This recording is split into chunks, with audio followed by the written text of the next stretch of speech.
Hello friends, आज हम लेकर आए हैं आपके किरचॉफ के वोल्टा संबंधी तथा धारा संबंधी नियम पर आधारित एक न्यूमेरिकल। ठीक है, तो सबसे पहले हम चित्र को समझ लें कि मेरा डायग्राम क्या कह रहा है। देखो, सबसे पहले बात करते हैं किरचॉफ के धारा संबंधी नियम की। तो क्या होता है कि किसी संधि पर मिलने वाली समस्त धाराओं का बीजगणितीय योग शून्य होता है। वहीं अगर किरचॉफ के वोल्टा संबंधी नियम की बात करें तो क्या होता है कि किसी परपथ के विभिन्न खंडों में बहने वाली धारा उनके संगत गुणनफलों, उनके संगत प्रतिरोध के गुणनफलों के बीजगणितीय योग का बीजगणितीय योग परपथ में लगे कुल विद्युत वाहक बल के बीजगणितीय योग के बराबर होता है। सिग्मा होता है, इसका फॉर्मूला होता है sigma IR equal to sigma EMF या E लिख देते हैं। ठीक है, तो उसी पे आधारित कुछ न्यूमेरिकल लेके आए हम। सबसे पहले न्यूमेरिकल समझते हैं। देखो, मेरा बंद पास है ABCDEF।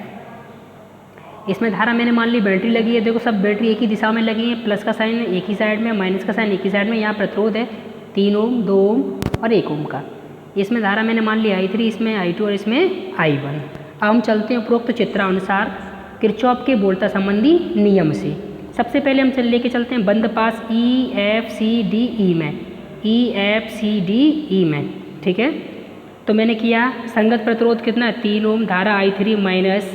अब देखो, इसमें जाके ऐसे जानी चाहिए लेकिन धारा की दिशा इधर है, इसलिए साइन किसका हो गया माइनस का। वैसे तो जुड़ता तो साइन उल्टा हो गया। यहाँ पे जो इसका बैटरी का विद्युत वाहक बल है वो कितना है 10 है।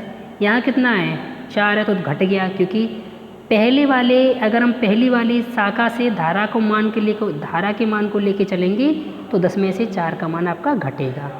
ठीक, उसी प्रकार घट गया। इसी प्रकार मैंने क्या किया, बंद पास FABCF में ले लिया 2I2 I1। यहाँ 1 ओम का प्रतिरोध है इसलिए I1 हो गया। 4 - 2 = 2। हम जानते हैं किरचॉफ के धारा संबंधी नियम क्या कहता है, संगत प्रतिरोध यानी किसी संधि पर मिलने वाली समस्त धाराओं का बीजगणितीय योग क्या होता है शून्य। तो कहीं ना कहीं तीनों क्या होगी 0 होंगी। ऐसे हमने I3 का मान निकाल लिया तो माइनस के I कोष्टक में क्या आ गया I1 + I2। मैंने क्या किया, समीकरण नंबर 1 में रख दिया।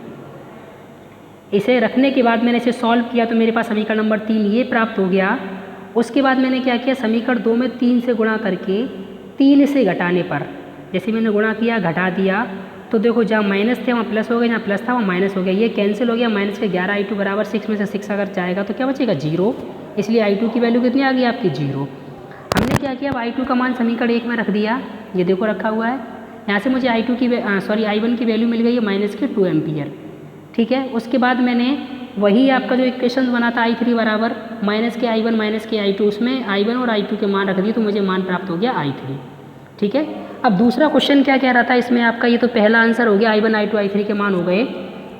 क्वेश्चन पे जाते हैं एक बार फिर। तथा F और C के मध्य विभवांतर ज्ञात कीजिए। अब हम F और C के मध्य विभवांतर ज्ञात करेंगे तो देखो, विभवांतर बराबर क्या होगा, विभवों का अंतर ही क्या कहलाता है विभवांतर। यहाँ विभव कितना है 10 वोल्ट, यहाँ निकाल रहे हैं क्योंकि धारा की दिशा उल्टी है इसलिए -3 I3 हो गया। तो I3 का मान 2 आ गया, 10 में से 6 कितना आ गया 4 वोल्ट आ गया।